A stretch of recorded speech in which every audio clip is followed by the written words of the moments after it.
Look, don't count the Falcons out yet. They bounced back from that trash performance last week against the Panthers to stay in the NFC South race. We'll talk about it coming up in sports.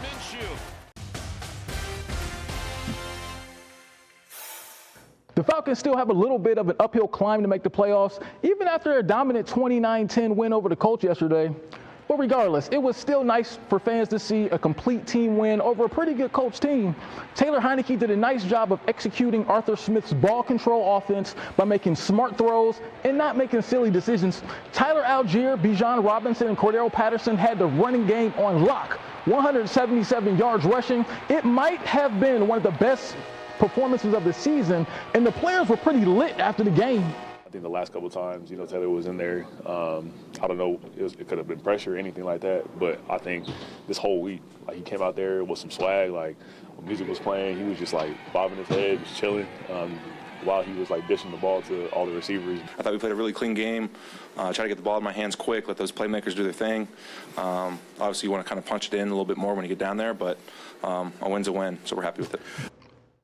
This time of year is always pretty dope to hear about NFL players and their experiences during Christmas growing up. This year is no exception. This past week, I asked a few Falcons players about their best holiday season memories. I think the most fun about my Christmas experiences were just spending time with the family, and really it was the food for me. I didn't grow up with too much, so my parents made sure we had something under the tree, but at the end of the day, if I was with my family, eating some good food, dressing, turkey, some cranberry sauce, I'm good, man. I was an outside guy, so I'd say just getting a brand new bike, up to date. One of those type of guys, type of bikes, like a mongoose with the rims on them. Probably got to look that type of bike up. I don't think they sell those anymore. But I'll say something like that, and just maybe a basketball or football. I was an outside guy, so I always was outside. Anything I can do to be outside, I love it. Lots of NBA games on TV today. However, the Hawks were not one of them. They're in Chicago tomorrow night to play the Bulls.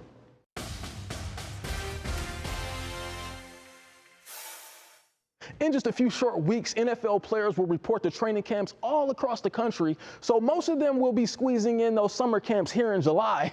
That includes former Hillgrove High star and current NFL star Bradley Chubb. He held his camp over at Henderson Stadium in Midtown. The young campers got a chance to interact with Bradley and his brother Brandon, who also spent time in the NFL. They also learned football and life skills from the brothers, and that means a lot for both men to give back to their hometown.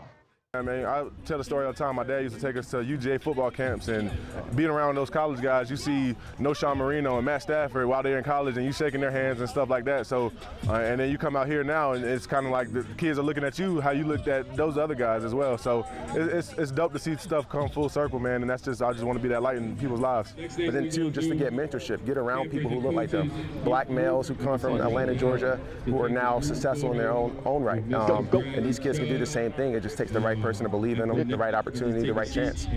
Now let's head over to Wimbledon, where we have Atlanta native and former Georgia Tech standout Christopher Eubanks continuing to represent the area well as he won again to secure his spot in the round of 16. The 6'7" Eubanks is becoming one of the big stories at Wimbledon as he defeated Australian Christopher O'Connell to move on. He's now won 8 straight matches, so it's been a very big week from him so far as he won his first ATP title last week. Now he stays hot and continues to impress on that big stage. The Hawks lost their NBA Summer League opener last night, 80-76 to the Kings. Rookie Kobe Buffkin did score 8 points, and he was 4 of 14 from the field, though. A few other rookies from the area put on a show last night in the Summer League as they squared off against each other. Number 2 overall pick Scoot Henderson from Kell High School and number 4 overall pick Amon Thompson from Overtime Elite flashed all the skills that made them top 5 draft picks. Thompson had 16 points and 5 assists. Scoot Henderson scored 15 and had 6 assists to go along with 5 rebounds, but unfortunately both players did leave the game with injuries. Scoot hurt his shoulder, Thompson had a bad ankle. Right now it's unknown if either will play in the rest of the Summer League. And the Braves, they're in action tonight for Game 2 of their series against Tampa. They won last night 2-1 to keep their hot streak going. Every athlete at every level feeds off the cheers from the crowd. But what happens when those cheers fade? That's the topic of the new book, Cheers to Fears, from author and Cleveland Heights native Jeremy Holmes. He was one of those athletes as well.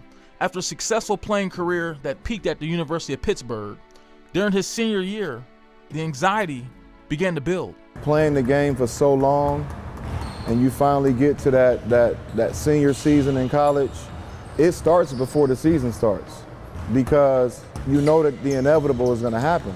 I can remember being in Madison Square Garden, and that was my last collegiate game, and when the buzzer went off, it hadn't really hit me yet. But it's funny that now I can still hear that buzzer going off. And it was after that buzzer that Holmes struggled to find his way. The fearful part is you're in unknown territory, right? Like I said, you've been playing football, basketball, baseball, whatever sport it may be for so long that once you're getting to the end of it, it's fearful because you don't know the other side. Every year, the spotlight fades away on thousands of former athletes, and they must become reacquainted to how we do things in society. But the question is, how many of them are truly prepared? Dominic Alford played 3 NFL seasons, 2 with the Browns and 1 with the Carolina Panthers, before going to the CFL. Now at age 31, his playing days are over, and now works for Momentum Performance Materials in Richmond Heights. He says once you fade out the spotlight, it is a challenge to adjust. Eventually the game's gonna end for everybody, and it's just something that, playing the sport of football, playing any sport, you gotta come to that conclusion. Cleveland Heights native and Kansas City Chiefs tight end Travis Kelce forwarded the book. And even though he's still at the top of his game, he does have a lot of friends and former teammates that struggle with the transition. I think this book is an unbelievable opportunity to not only guide them in the right direction, but let them know, like this, you're not the only one going through things like this. You're not the only ones that's experiencing this difficulty. And while life goes on after sports, the struggle for players finding out what's next goes on as well. But Holmes says there is hope. So when you love something, love and the word forever are attached, right? So you automatically think that it's gonna last forever, and it doesn't.